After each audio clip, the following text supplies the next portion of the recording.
پچھلے جمعے کو ہم نے منافقین کے علامات پڑھے تھے کہ منافقین کون لوگ ہوتے ہیں، ان کے اندر کیا خصلتیں ہوتی ہیں۔ قرآن نے بیان کیا ہے کیا کہ وہ سامنے تو مسلمانوں کو کہتے ہیں کہ ہم آپ کے ساتھ ہیں، لیکن پیٹھ پیچھے کافروں کو کہتے ہیں کہ ہم، یعنی دو کوٹیاں کھیلتے ہیں، دونوں طرف سے چالے چلتے ہیں۔ مسلمانوں سے کہتے ہیں کہ ہم آپ کے ساتھ ہیں، وَإِذَا خَلَوْا إِلَىٰ شَيَاطِينِهِمْ، اور جب کافروں کے ساتھ ملتے ہیں، شیطانوں کے ساتھ ملتے ہیں، مرتدوں کے ساتھ ملتے ہیں تو کہتے ہیں کہ ہم تو آپ کے ساتھ ہیں، مسلمانوں کے ساتھ تھوڑی ہے۔ یعنی وہ یہ سمجھ رہے کہ یخادعون اللہ، وہ اللہ کو دھوکہ دے رہے ہیں، نہیں، در حقیقت وہ اپنے آپ کو دے رہے ہیں۔ وما يخدعون الا انفسهم وما يشعرون، قرآن کہہ رہا ہے یہ منافقین ہیں، اللہ کو دھوکہ نہیں دے رہے، کیونکہ ان کی منافقت اللہ تو جانتا ہے نا، کل قیامت کے دن اللہ پکڑے گا ان کو جہنم کی آگ میں ڈالے گا، اور سب سے خطرناک عذاب منافقین کو ہے۔ تو یہاں سے چلتے چلتے دو تین مثالیں بھی بیان کی منافقین کی کہ انہوں نے شروع میں سودا کیا ایمان کا، اچھا سودا کیا، لیکن بعد میں کفر کے ساتھ انہوں نے سودا کیا، یعنی پہلے ایمان قبول کیا پھر کفر قبول کر لیا، اچھے سودے کے ساتھ نقصان والا سودا بھی انہوں نے خرید لیا، تو یہ گھاٹے کا سودا تھا۔ تو یہ تمام چیزیں بیان کرنے کے بعد ایمان والوں کی علامات بیان کیا، پھر کافروں کی پہچان، پھر منافقین کی پہچان۔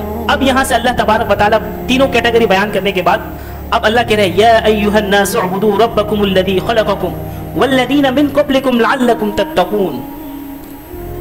اس رکوع سے، یہ رکوع نمبر 2 ہے میرے خیال میں، اے لوگو اللہ کی عبادت کرو جس نے تمہیں پیدا کیا۔ یا ایھا الناس اعبدوا، اے وہ لوگو، اللہ مسلمانوں سے مخاطب نہیں ہے، تمام انسانوں سے مخاطب ہے۔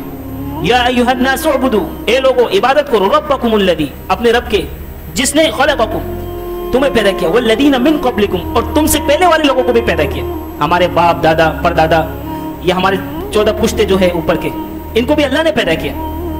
والذین من قبلکم لعلکم تتقون، اللہ نے ان کو کیوں پیدا کیا، اللہ نے ہمیں دنیا میں کیوں بھیجا، تاکہ ہم تقوی اختیار کریں، اللہ کی عبادت کرے، بندگی کرے، نماز پڑھے، روزہ رکھے، حج کرے، زکوٰۃ دے، سیدھے راستے پہ چلے۔ تو اللہ کہہ رہا ہے کہ ہم نے تمہیں کیوں پیدا کیا، تاکہ تم تقوی اختیار کرو، لیکن ہم تقوی اختیار نہیں کر رہے۔ اچھا آگے کہہ رہے ہیں الذی جعل لکم الارض، اللہ اپنی پہچان بتا رہا ہے کہ میری عبادت کیوں کرو گے، میں کیوں کہہ رہا ہوں انسانوں کو کہ میری ہی عبادت کرو، میرے علاوہ کسی کی عبادت نہیں کرو، کیوں؟ اللہ بتا رہے ہیں الذی جعل لکم الارض فراشا، وہ رب، وہ خالق، وہ معبود، وہ اللہ جس نے بنایا تمہارے لیے زمین کو فراش، بچھونا۔ الذی جعل لکم الارض فراشا، اللہ نے زمین کو بچھونا بچھا دیا، ہم اس پہ چلتے پھرتے، کھیتی باڑی کرتے، اناج اگاتے، بلڈنگیں بناتے، اس میں سکون سے رہتے۔ اگر اللہ پاک زمین کو نرم کر دیتے کیا خیال ہے ہم چل پھر سکتے تھے؟ دھس جاتے۔ اور اگر اتنا سخت کر دیتے، اتنا سخت کر دیتے، اگر ہم اس میں اناج اگانا چاہے، پیڑ پودے اگانا چاہے اگا سکتے، بلڈنگ بنانا چاہے، گھر بنانا چاہے، سریا ڈالنے کے لیے زمین کھودنا چاہے، تو اللہ نے درمیان والا زمین بنایا، نہ زیادہ سخت نہ زیادہ نرم، کہ ہم اس میں زندگی گزر بسر کر سکیں۔ تو اللہ کہہ رہا ہے کہ الذی جعل لکم الارض فراشا، وہ رب جس نے تمہارے لیے زمین کو بچھونا بچھا دیا۔ جب ہم بستر بچھاتے، بچھونا بچھاتے، کتنا مزہ آتا سونے میں، نرم نرم گدا، اللہ نے بستر سے تشبیہ دی، فراش، یعنی جب انسان گدے میں سوتا ہے، بستر میں سوتا ہے، کتنا سکون محسوس کرتا ہے، بالکل ہو بہو اللہ نے اس زمین کو ہمارے لیے بچھونا کی طرح بچھا دیا، اس سے ہم سکون حاصل کرتے، فائدے حاصل کرتے۔ وَالسَّمَاءَ بِنَاءً وَأَنزَلَ، اور آسمان کو چھت بنا دیا، وَأَنزَلَ مِنَ السَّمَاءِ مَاءً، اور آسمان کو چھت بنانے کے بعد اس میں سے پانی برسا ہے، وَأَنزَلَ مِنَ السَّمَاءِ مَاءً فَأَخْرَجَ بِهِ مِنَ الثَّمَرَاتِ رِزْقًا لَكُمْ، صرف پانی نہیں برسایا، اس پانی کے ساتھ کہہ رہے کہ اس پانی کے ذریعے ہم نے نکالا، فَأَخْرَجَ بِهِ، وہ پانی آسمان سے برس کر زمین پہ گرتی ہے، اللہ کہہ رہے فَأَخْرَجَ بِهِ، پھر ہم نے اس زمین سے نکالا، مِنَ الثَّمَرَاتِ، تمہارے لیے پھل، فروٹ، اناج، سبزیاں، گندم، طرح طرح کے میوجات، ثمرات، اللہ کی نعمتیں۔ وہ ایک بندہ تھا، میں گھر سے نکلا نا، تو کافی مولویوں سے پوچھا کہ یار اللہ تبارک و تعالیٰ رزق پہنچاتا ہے، رزق آسمان سے آتا ہے، رزق کہاں سے آتا ہے؟ آسمان سے آتا ہے، کسی نے دیکھا ہے؟ نہیں دیکھا۔ وہ کوئی تبلیغی تھا، تو میں گھر سے نکلا تو اس نے فوراً مجھ سے سوال کیا کہ مولوی صاحب ایک سوال ہے، یہ بتایا کہ اللہ تبارک و تعالیٰ رزق کہاں سے بھیجتا ہے؟ کہ میں نے کہا آسمان سے۔ بولا ذریعہ کیا چیز ہے؟ میں نے 2-3 مولویوں سے پوچھا، کسی نے جواب نہیں دیا، ذریعہ کیا چیز ہے، کس ذرائع سے بھیجتا ہے؟ تو اللہ کا کرم ایسا ہوا، مجھے بھی یاد نہیں تھا، میرے زبان سے بے تکی نکل گیا کہ زمین، مجھے اس چیز کا علم نہیں تھا، لیکن اللہ نے زبان سے جاری کر دیا کہ زمین سے۔ جب میری زبان سے یہ الفاظ نکل گئے نا کہ زمین سے اللہ نکالتے، ذریعہ زمین ہے، آسمان سے رزق اللہ بھیجتا ہے نکلتا کہاں سے؟ زمین سے. پھر میں تھوڑی دیر کے لیے سوچا حقیقت تو یہی ہے, قرآن کی آیت بھی یہی ہے, دلیل بھی یہی ہے. اب آپ کہیں گے کیسے؟ اللہ قرآن میں کہہ رہے ہیں فأخرج به, قرآن کہہ رہے ہیں وأنزل من السماء, اللہ اوپر سے پانی بھیج رہا ہے. فأخرج به من الثمرات, زمین سے کیا نکالے؟ ثمرات, پھل فروٹ سبزی اناج گندم. دنیا میں ہر چیز آپ دیکھ لیں, پیٹرول بولے, کوئلہ بولے, تانبا بولے, سونا بولے, اناج بولے, سبزی بولے, گھاس بولے, کچھ بھی بولے, سب زمین سے نکل رہا ہے. ذریعہ زمین ہے, ذریعہ زمین ہے. تو اللہ کہہ رہا ہے کہ ہم نے آسمان سے پانی برسایا. وَأَنزَلَ مِنَ السَّمَاءِ مَاءً, بارش کی صورت میں. فَأَخْرَجَ بِهِ مِنَ الثَّمَرَاتِ, پھر اس زمین سے تمہارے لیے پھل نکالے. رِزْقًا لَكُمْ, تاکہ تم وہ رزق کس کے لیے؟ ہماری.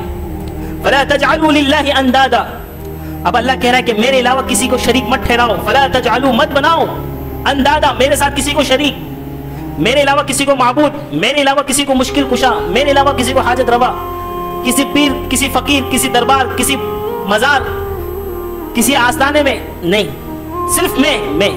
اللہ کہہ رہا ہے میرے. فَلَا تَجْعَلُوا, مت بناؤ, اندادا, میرے ساتھ کسی کو شریک. وَأَنْتُمْ تَعْلَمُونَ, حالانکہ تم جانتے ہو. اللہ کافروں کو کہہ رہے, مشرکین مکہ کو کہہ رہے. ان کے اندر یہ خاصیت تھی, ان کو پتا تھا کہ سب کچھ اللہ کرتا ہے. یہ زمین اللہ نے بنائی, آسمان اللہ نے بنائے, چاند سورج اللہ نے بنائے, ستارے اللہ نے بنائے, سب کچھ اللہ نے بنائے. لیکن وہ کہتے تھے کہ یہ جو مورتیاں ہیں نا, ان کو اختیارات اللہ نے دیے. آج کل کے دور میں ہمارے کچھ نا سمجھ مسلمان بھی ہے کہ یہ جو پیر فقیر ہے نا, ان کو بھی اختیارات اللہ نے دیا ہوا ہے. کوئی اختیارات نہیں دی, سارے اختیار کس کے پاس ہے؟ اللہ کے پاس. یہ جو مانے گا وہ یہی تو شرک ہے. مشرکین مکہ یہی تو کہتے تھے, ہم اللہ کو مانتے ہیں, لیکن اللہ نے ان مورتیوں کو, یہ جو بت کھڑے ہوئے نا 360 بت, ان کو بھی اختیار دیا ہوا ہے. ایک بارش برساتا ہے, ایک بچہ دیتا ہے, ایک کھانا دیتا ہے, ایک روزی دیتا ہے, ایک اولاد دیتا ہے, ایک مشکلات دور کرتا ہے.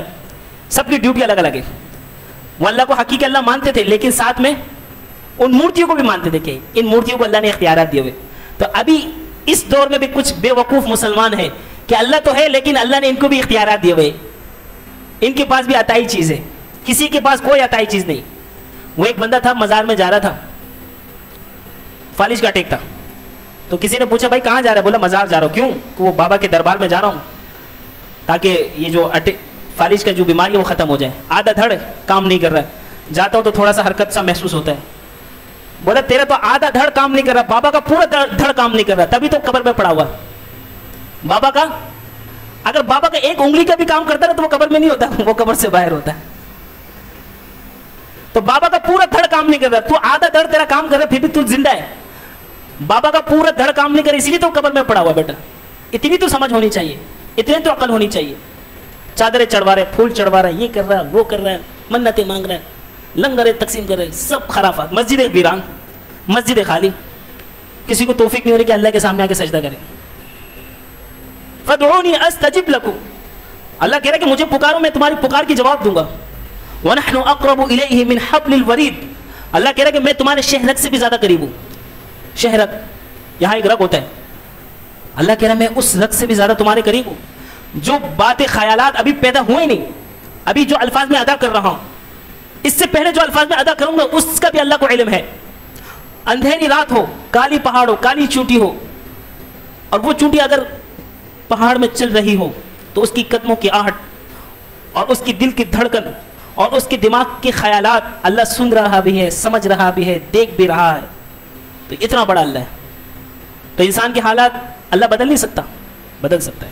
تو ہم اللہ کو پوچھیں فَلَا تَجْعَلُوا لِلَّهِ, مت بناؤ اللہ کے علاوہ کسی کو شریک, اندادا شریک. وَأَنْتُمْ تَعْلَمُونَ, اللہ کافروں کو کہہ رہے ہیں.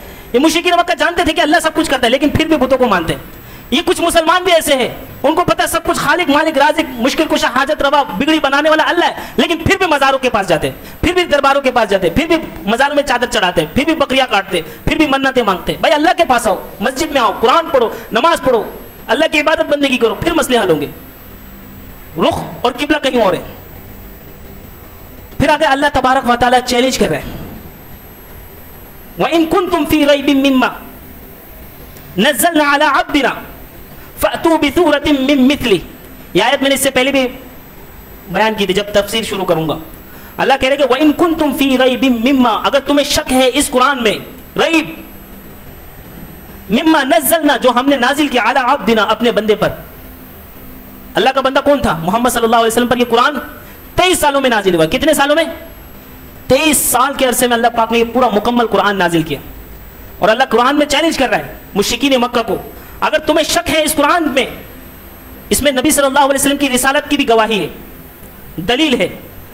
اللہ چیلنج کر رہا ہے, اگر تمہیں شک ہے اس قرآن میں جو ہم نے نازل کیا اپنے بندے پر, فَأْتُوا بِسُورَةٍ مِّن مِّثْلِهِ, تو ایک سورت لا کے دکھاؤ اس جیسا, اس قرآن جیسے ایک سورت لا کے دکھاؤ.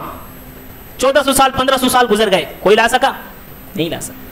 دنیا چاند پہ چلے گئی, سمندر کے گہرائی کے اندر چلے گئے, زمین کے اندر گھس گئے, آسمان کو چیرتے ہوئے باہر چلے گئے, خلاؤں میں چلے گئے, لیکن قرآن جیسا کوئی قرآن ابھی تک قرآن ببنگ دہل اعلان کر رہا ہے فَأْتُوا بِسُورَةٍ, کہ اس جیسے لاؤ. چیلنج ہے, کھلے عام چیلنج ہے. دنیا میں کتنے بڑے بڑے سائنسدان ہیں, سائنٹسٹ ہیں, فلسفی دان ہیں, کتنے بڑے بڑے مدبر ہیں, محقق ہیں, کتنے بڑے بڑے ریسرچ سینٹر موجود ہیں. اللہ قرآن سب کو چیلنج کر رہے ہیں فَأْتُوا بِسُورَةٍ, اس قرآن جیسے ایک سورت لا کے دکھاؤ, مان جاؤں گا. یہ اسلام کی حقانیت کی دلیل ہے کہ اس قرآن کے اوپر کوئی ذرہ برابر کا بھی رد و بدل نہیں کر سکتا. اگر کر سکتا تو پھر پہلے ہی کر چکے ہوتے, تو پھر اسلام کی حقانیت کی گواہی نہیں ہوتی. تو اس بات سے پتہ چل رہا ہے کہ اسلام سچا مذہب ہے, اسلام حقیقی مذہب ہے. پھر آگے اللہ دوسرا چیلنج کرے وَادْعُوا شُهَدَاءَكُمْ, چلو تم نہیں لا سکتے, جن کو تم خدا مانتے ہو نا ان کو کہو کہ اس قرآن جیسے قرآن لائیں, یا اس جیسے ایک صورت بنا کے لائیں. وَادْعُوا شُهَدَاءَكُمْ مِن دُونِ اللَّهِ, یا تم اپنے شہداء کو جن کو تم اللہ کے علاوہ پکارتے ہو, من دون اللہ, اللہ کے علاوہ, ان کو کہو کہ اس قرآن جیسے کوئی قرآن لا کے دکھائے, اس قرآن جیسی کوئی ایک صورت لا کے دکھائے, یا ایک آیت لا کے دکھائے. ان کنتم صادقین, اگر تم سچے لوگ ہو, اگر تم سچے لوگ ہو. لیکن کوئی آج تک کوئی مائے کا لال ایسا پیدا نہیں ہوا جو قرآن کے مقابلے میں کوئی قرآن لا سکے.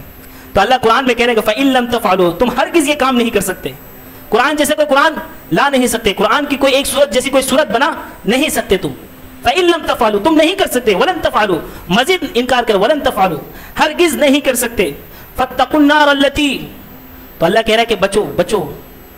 فَاتَّقُوا النَّارَ الَّتِي وَقُودُهَا النَّاسُ وَالْحِجَارَةُ, تو تمہیں چاہیے کہ بچو جہنم کی آگ سے جس کا ایندھن کون کون ہے, پتھر ہے اور انسان ہے. وَقُودُهَا النَّاسُ وَالْحِجَارَةُ, جہنم کا ایندھن کون کون ہے, پتھر اور انسان. آپ کہیں گے کہ وہ پتھر اور انسان جہنم کا ایندھن, یہ وہی معبود جن کو وہ مورتی بنا بنا کر پوجا کرتے تھے, اللہ ان کو بھی جہنم میں ڈالیں گے.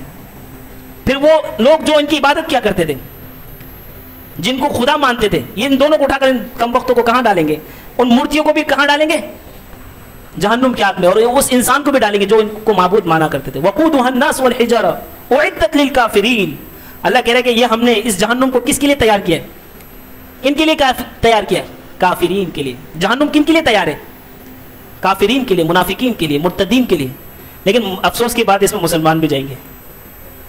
اللہ قرآن میں کہہ رہا ہے ہم نے جہنم کو بنایا کن کے لیے, کافروں کے لیے, منافقین کے لیے, مرتدین کے لیے. لیکن اس جہنم میں کون جائے گا, مسلمان جائے گا کہ نہیں جائے گا؟ سارا سال نماز نہیں پڑھے گا, 12 ربیع الاول میں دھرم دھرم دھرم دھرم میں عاشق رسول, میں عاشق رسول, میں عاشق رسول. اگلے دن فجر کی چھٹی, ظہر کی چھٹی, عصر کی چھٹی, مغرب کی چھٹی, عشاء کی چھٹی, سب چھٹی. بس 2 دن ڈانس کر کے لوگوں کو بتا دیا میں عاشق رسول. پکڑے گا گرمان سے, چل پھینک اس کو جہنم کی آگ میں. ایسے عاشق کی ہمیں ضرورت, ایسے عاشق کی ضرورت. سارا سال سود کھا رہا ہے, دبا کے کھا رہا ہے. 12 ربیع الاول میں عاشق رسول میں مرحبا یا مصطفیٰ, ابے بھائی مرحبا یا مصطفیٰ ہمیں بھی پتہ ہے ماشاءاللہ. ایسا کوئی مسلمان نہیں جو نبی کی آمد پر خوش نہ ہو. جو خوش نہیں ہوگا وہ کافر کا بچہ ہے, یہ فتویٰ میں دے رہا جاؤں. جو نبی کی آمد سے خوش نہیں ہے وہ کافر ہے, وہ مرتد ہے, بے ایمان ہے, بے دین ہے. کون خوش نہیں ہوگا نبی کی آمد سے؟ لیکن نبی کی آمد کا مقصد جشن, مشن. نبی ایک مشن, ایک نظریہ, ایک کاز, ایک سوچ, ایک فکر لے کر دنیا میں آئے. یہ ڈھول ڈمکے بجانے کے لیے نبی دنیا میں تھوڑی آئے. گھروں کو روشن کرنے سے زیادہ ضرورت ہے دل کو روشن کرے نبی کی سنتوں سے. گلیاں روشن کرنے سے زیادہ ضرورت ہے کہ سنتوں سے ہمارا بازار روشن ہو, پردے سے ہمارے خواتین روشن ہو, اسلامی تعلیمات سے ہمارے خواتین روشن ہو, ہمارا ماحول اسلام سے معطر ہو. اس کی زیادہ ضرورت ہے. یہ ناچ گانے کی کوئی ضرورت نہیں ہے. سنت اور بدعت میں یہی فرق ہے. سنت کس کو کہتے ہیں کہ نبی کی چاہت نبی کے منشا کے مطابق, یعنی نبی کی چاہت نبی کے منشا کے مطابق عمل کرے. اور بدعت کی پہچان یہ ہے کہ نبی کی چاہت اپنے من مطابق. نبی کو تو مانتے لیکن اپنے طریقے سے, لیکن نبی نے جو کہا اس کو نہیں مانیں گے, ہم اپنے طریقے سے نبی کو مانیں گے. یہ دین نہیں ہے, یہ دین نہیں ہے. تو نبی نے تو سارا قرآن دے دیا, بھائی اس کو پڑھو, اس کو پڑھو، حدیث دے دی، تعلیمات دے دی، اس کو پڑھو، اس کو عام کرو، اس کو پھیلاؤ۔ حضرت ابوبکر صدیق رضی اللہ تعالیٰ عنہ جب اسلام لے آئے، نبی صلی اللہ علیہ وسلم نے ان کو کلمے کی دعوت دی، انہوں نے اسلام قبول کر لی، تو حضرت ابوبکر صدیق رضی اللہ تعالیٰ عنہ نے پوچھا یا رسول اللہ میرے ذمہ کیا کام ہے؟ ابوبکر تیرا بھی وہی کام ہے جو میرا کام ہے، نبی والا کام ہے کہ خود بھی جہنم کی آگ سے بچو، دوسروں کو بھی بچاؤ، سب کو اللہ کی طرف بلاؤ، سب کو نماز کی طرف بلاؤ، سب کو روزے کی طرف بلاؤ، سب کو قرآن کی طرف بلاؤ، سب کو سچائی کی طرف بلاؤ۔ یہ تھوڑی کہ ایک دن سال میں ڈھول ڈھماکا، گانے بجانا، لائٹیں لگانا، دھرم دھرم کرنا، فجر میں سو جانا، عصر میں سو جانا، مغرب میں سونا، سارا سال سوتے سوتے گزار دیا، سال میں ایک دفعہ جاگ کے عشق عاشق نبی ہونے کا ثبوت دے دیا۔ یہ ہمارا دین ہے نہیں، یہ ہمارا کلچر ہے ہی نہیں، یہ نبی کا طریقہ ہے ہی نہیں، یہ عاشق رسول ہے ہی نہیں۔ یہ عاشق کے نام پہ لوگوں کو دھوکہ دے رہے، فراڈ کر رہے۔